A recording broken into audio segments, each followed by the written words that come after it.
முதல்ல உங்கள் தலைவரோட பேரை மென்ஷன் பண்ணி பேசுனது தவறு தான். அவர் சார்பாக நான் சாரி கேட்டேன்.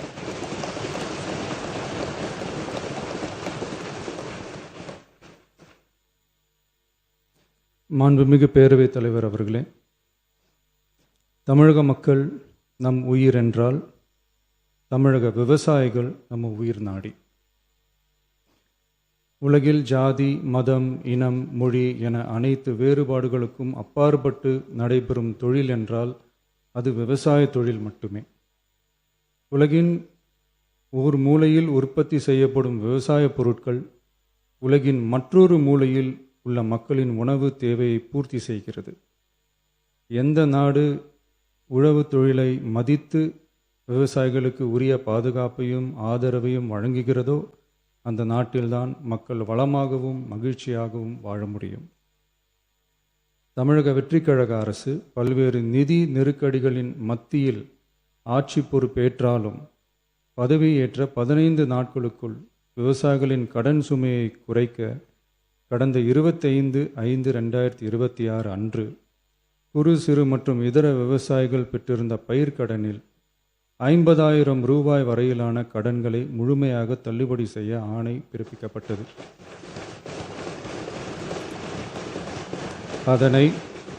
அதனை தொடர்ந்து மாநிலம் முழுவதும் பல்வேறு விவசாய அமைப்புகளிடமிருந்து பெறப்பட்ட பயிர்க்கடன் தள்ளுபடி தொடர்பான கோரிக்கைகளை கனிவுடன் பரிசீலித்து நிதி நெருக்கடியான சூழ்நிலையிலும் விவசாயிகளின் நலனை பாதுகாக்க வேண்டியதன் அவசியத்தை மட்டும் கருத்தில் கொண்டு குறு சிறு மற்றும் இதர பெரு விவசாயிகளுக்கு 50,000 ரூபாய் வரை முழு தள்ளுபடி செய்ய அறிவிக்கப்பட்டதை உயர்த்தி ரூபாய் 75,000 வரை கடன் பெற்றவர்களுக்கு முழு தொகையையும்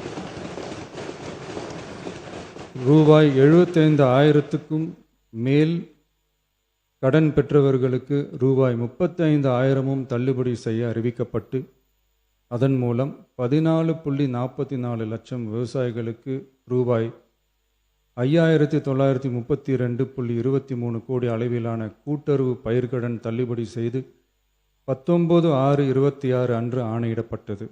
இதில் 31/7/2026 வரை ரூபாய் 5,267 கோடி விடுவிக்கப்பட்டு 13.34 லட்சம் விவசாயிகளின் கணக்கில் வரவும் வைக்கப்பட்டுள்ளது. இச்சூழ்நிலையில் மாநிலம் முழுவதும் உள்ள விவசாய சங்க அமைப்புகளின் பிரதிநிதிகள் பயிர்க்கடன் தள்ளுபடியை அதிகரிக்க வேண்டும் என்ற கோரிக்கையை முன்வைத்து கொண்டிருந்தனர்.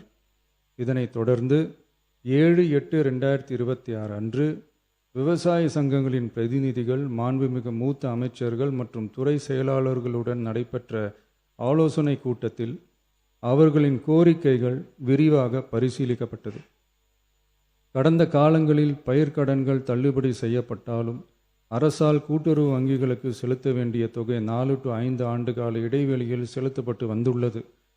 2021 ஆண்டில் பயிர்க்கடன் தள்ளுபடி செய்யப்பட்ட தொகை 2021 முதல் 26 வரையான காலத்தில் அரசால் 12 தவணைகளாக கூட்டுறவு வங்கிகளுக்கு செலுத்தப்பட்டுள்ளது. ஆனால் அந்த கால அவகாசம் நமது அரசுக்கு தற்போது இல்லை. இந்திய ரிசர்வ் வங்கியின் 28/11/2025 தேதியிட்ட கடிதத்தில் அரசு கடன் தள்ளுபடி திட்டங்களுக்கான செயல்பாட்டு நடைமுறைகளின்படி பயிர்க்கடன் தள்ளுபடிக்கான முழு தொகையையும் அரசானது 45 முதல் 60 நாட்களுக்குள் கூட்டுறவு வங்கிகளுக்கு முழுமையாக செலுத்த வேண்டும் என்ற வழிமுறை நடைமுறையில் வந்துள்ளது. இந்த வழிகாட்டுதலின்படியும் தமிழ்நாடு அரசின் நிதிநிலை மற்றும் நிதி ஆதாரங்கள் ஆகியவற்றை கருத்தில் கொண்டும் இந்த இக்கட்டான சூழ்நிலையிலும் கூட்டுறவு வங்கிகள் மூலம் வழங்கப்பட்ட பயிர்க்கடன்களுக்கு பின்வரும் கூடுதல் தள்ளுபடியை வழங்கிட அரசு முடிவு செய்துள்ளது. 75,000 ரூபாய் வரை பெற்றுள்ள பயிர்க்கடன்கள் 100% முழுமையாகவும், 75,000 ரூபாய் முதல் 1 லட்சம் ரூபாய் வரை பெற்றுள்ள பயிர்க்கடன்களுக்கு அதிகபட்சமாக 75,000 ரூபாய் வரையும், 1 லட்சம் ரூபாய்க்கு மேல் பெற்றுள்ள பயிர்க்கடன்களுக்கு அதிகபட்சமாக 35,000 ரூபாய் வரையும் தள்ளுபடி வழங்கப்படும். இதன் மூலம் 75,000 ரூபாய் முதல் 1 லட்சம் ரூபாய் வரை பயிர்க்கடன் பெற்றுள்ள 2,38,264 விவசாயிகளுக்கு தலா 75,000 ரூபாய் வரை தள்ளுபடி வழங்கப்படும். இதனால் ஏற்கனவே பெற்ற தள்ளுபடி தொகைக்கு மேலாக 40,000 ரூபாய் வரை கூடுதல் தள்ளுபடி பெறும் வாய்ப்பு ஏற்படும்.